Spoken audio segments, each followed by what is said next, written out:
IPL 2025 की पिछली जो हमारी कंपैरिजन वीडियो थी उसमें देखो मैंने अनाउंस किया था कि भाई अब ये इस साल की लास्ट कंपैरिजन वीडियो होने वाली है, लेकिन उस वीडियो के नीचे इतने ज्यादा कमेंट्स आए कि भाई इस सीरीज को कंटिन्यू रखो। कोई ऑलराउंडर की वीडियो मांग रहा है, कोई फिनिशर की वीडियो मांग रहा है, कोई ओपनर की वीडियो मांग रहा है। उसके बाद हमने एक पोल चलाया, उसमें भी सब लोगों ने यही वोट डाला कि वो कंपैरिजन सीरीज का कंटिन्यूएशन देखना चाहते हैं और उसके साथ साथ बहुत ही बारीक चीजों का भी कंपैरिजन करना चाहते हैं। सो आज फैंस की पॉपुलर डिमांड पे कंपैरिजन सीरीज को एक्सटेंड किया जा रहा है और आज हम बात करने वाले हैं सभी 10 टीमों के ओपनर्स की, क्योंकि देखो ऑलराउंडर्स की इंपैक्ट प्लेयर का रूल आने के बाद थोड़ी सी वैल्यू गिर गई है, मतलब थोड़ी क्या अच्छी खासी गिर गई है। अगर आप बहुत ही कमाल के ऑलराउंडर नहीं हो तो आपका ऑलराउंडर चाहे वो बल्लेबाजी हो चाहे वो गेंदबाजी हो उस तरीके से यूज नहीं किया जा रहा है। लेकिन इंपैक्ट प्लेयर का रूल आने के बाद पावर प्ले का जो यूज है बहुत ही ज्यादा इंपॉर्टेंट हो गया है। हमने लास्ट ईयर देखा था कि कितने बड़े बड़े स्कोर हमें आईपीएल में बनते हुए दिखाई दिए थे, मतलब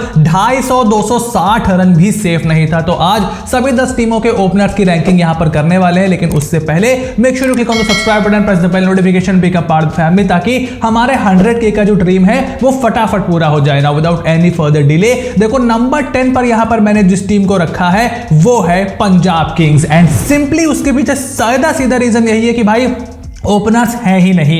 प्रभसिमरन सिंह जिनको रिटेन किया गया था, उसके अलावा जॉस इंग्लिश और प्रोबेबली मार्कस स्टोइनिस का विकल्प इनके पास है सलामी बल्लेबाजी के लिए। अब देखो प्रभसिमरन सिंह ने तो अच्छा परफॉर्म किया था इसीलिए उनको रिटेन भी किया गया है, बट उनके साथ कौन, मतलब खरीदा ही नहीं है आपने ओपनर। जॉस इंग्लिश से आप उम्मीद कर रहे हो जिन्होंने कभी आईपीएल में खेला नहीं है, कुछ उनको ओपनिंग का आईपीएल में एक्सपीरियंस नहीं है। And same goes for Marcus Stoinis जो कि अब तकरीबन लास्ट लेग पे अपने एंटर कर रहे हैं। And I have my doubts कि रिकी पॉन्टिंग मार्कस स्टोइनिस को एज एन ओपनर यहां पर खिलाने वाले हैं। देखो सबसे बड़े बजट के साथ आप मेरा भाई गए थे ऑक्शन में, इतने सारे ओपनर अवेलेबल थे। मेरा तो ऐसा मानना था कि या तो ईशान किशन हो जाए अगर आपको इंडियन चाहिए, उसके अलावा George Buttler, Phil Salt, Quinton de Kock, even Rahmanullah Gurbaz, इनमें से किसी एक या दो बंदों को तो आप लेने में जरूर कामयाब हो जाओगे। बट जिस तरीके से मार्की प्लेयर्स की लिस्ट खत्म होने के बाद अपने स्क्वाड का स्ट्रक्चर किया गया है, प्लेयर्स बहुत सारे हैं लेकिन बहुत ही बड़े बड़े गैप प्लेइंग 11 में आपको दिखाई देंगे और इसीलिए पंजाब किंग्स को यहां पर मैंने नंबर 10 पर रखा है। उसके बाद नंबर 9 पर मैंने यहां पर रखा है लखनऊ सुपर जायंट्स को, और बहुत इजीली ये भी देखो नंबर 10 पे हो सकते हैं क्योंकि मेरे हिसाब से ऋषभ पंत, एडन मार्करम और मिच मार्श, ये 3 ऑप्शन इनके पास हैं। Rishabh Pant most likely open करने वाले हैं लखनऊ के मैदान पे, क्योंकि कोई भी शॉर्ट ओपनर इनके पास भी नहीं है।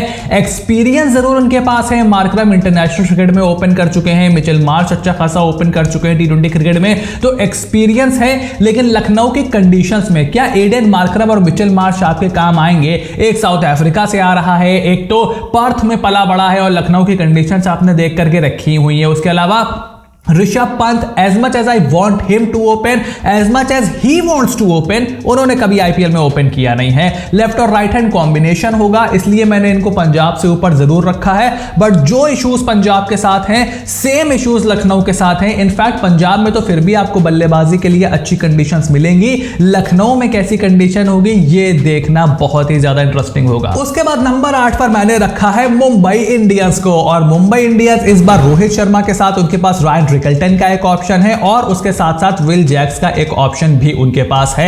अब रोहित शर्मा का खुद आईपीएल में परफॉर्मेंस लास्ट ईयर शुरुआती कुछ मैचेस में उन्होंने अच्छा किया था, तकरीबन half of the IPL was good for Rohit Sharma.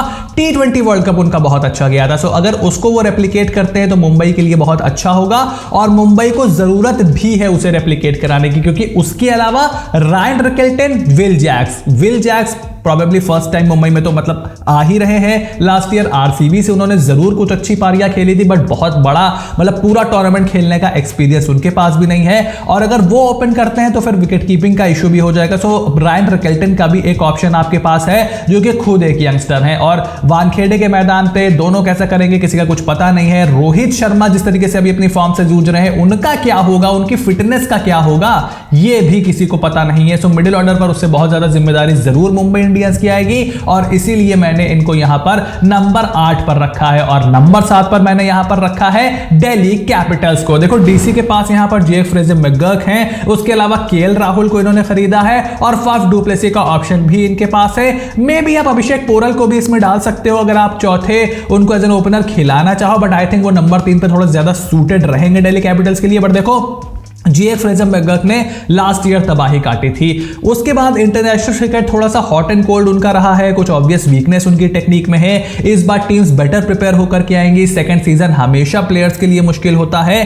KL Rahul का टी20 क्रिकेट तो मतलब आप देख ही रहे हो, एलएसजी ने किसी वजह से ही उनको रिलीज किया है, किसी वजह से ही वो सिर्फ 14 करोड़ में बिके हैं। इंडियन टी20 टीम के आसपास भी अब वो नहीं है। And Faf du Plessis also अब उनकी एज हो गई है। दिल्ली में वो कैसा करेंगे, अच्छा कर रहे हैं, अलग अलग जगह जाकर अच्छा कर रहे हैं, आरसीबी से भी ठीक ठाक कर रहे थे, बट वो कॉन्फिडेंस आपको नहीं आ रहा है। और दिल्ली कैपिटल्स को केएल राहुल की बल्लेबाजी की बहुत ज्यादा जरूरत होने वाली है और तेज रनों की जरूरत होने वाली है, क्योंकि बैटिंग डेप्थ का प्रॉब्लम भी इस टीम में रहेगा। सो इसीलिए मैंने इनको यहां पर नंबर 7 पर रखा है। उसके बाद नंबर 6 पर यहां पर मैंने रखा है defending champions Kolkata night Riders को। देखो कोलकाता नाइट राइडर्स के पास क्विंटन डीकॉक आए हैं as a replacement of Phil Salt, उसके अलावा सुनील नारायण, रहमानुल्लाह गुरबाज और अजिंक्य रहाणे का ऑप्शन भी इनके पास है। मोस्ट लाइकली आप क्विंटन डीकॉक और सुनील नारायण के साथ ही पारी शुरू होते हुए देखोगे, लेकिन क्विंटन डीकॉक देखो अभी तक ईडन गार्डन्स में बहुत ज्यादा खेले नहीं है और केकेआर में तो फर्स्ट टाइम आए और जितना वो खेले हैं कुछ बहुत ज्यादा किया नहीं है। एक और मिराकुलस सीजन की आप उम्मीद कर रहे हो सुनील नारायण से, मैं उसका बहुत बड़ा समर्थक नहीं हूं। देखो उन्होंने जो लास्ट ईयर करके दिया, आपको एक चैंपियनशिप जितवाई, उससे आपको यहां पर थोड़ा सा सेटिस्फैक्शन रखना चाहिए। अगर उसका 50% भी वो रेप्लिकेट कर देते हैं, मैं कहता हूं 30% भी अगर रेप्लिकेट कर देते हैं तो केकेआर की मौज कटने वाली है। उसके अलावा देखो अगर डीकॉक का बल्ला नहीं चला तो फिर आप गुरबाज के पास जाओगे, क्या अजिंक्य रहाणे को फर्स्ट चॉइस 11 में देख रहे हो, क्या लेफ्ट और राइट हैंड कॉम्बिनेशन मेंटेन करने के लिए आप उसके अलावा गुरबाज, सुनील नारायण और अजिंक्य रहाणे को देख रहे हो, क्या अगर नारायण नहीं चलेंगे तो क्या आप उनको बाहर करके रहाणे और डीकॉक, मतलब बहुत सारे कॉम्बिनेशंस केकेआर यहां पर बना सकती है, लेकिन कुछ भी सेटल्ड नहीं है, सिर्फ इसीलिए क्योंकि फिल सॉल्ट इस टीम से चले गए हैं और इसीलिए मैंने कोलकाता नाइट राइडर्स को नंबर 6 पर रखा है। उसके बाद नंबर 5 पर मैंने रखा है रॉयल चैलेंजर्स बेंगलुरु को, क्योंकि एक बार फिर से कोलकाता नाइट राइडर्स से इन्होंने कट कॉपी पेस्ट मारने की कोशिश की है और फिल सॉल्ट को अपनी टीम में शामिल किया है। विराट कोहली ऑलरेडी वहां पर है, बैकअप में देवदत्त पडिक्कल का एक ऑप्शन भी इनके पास मौजूद है।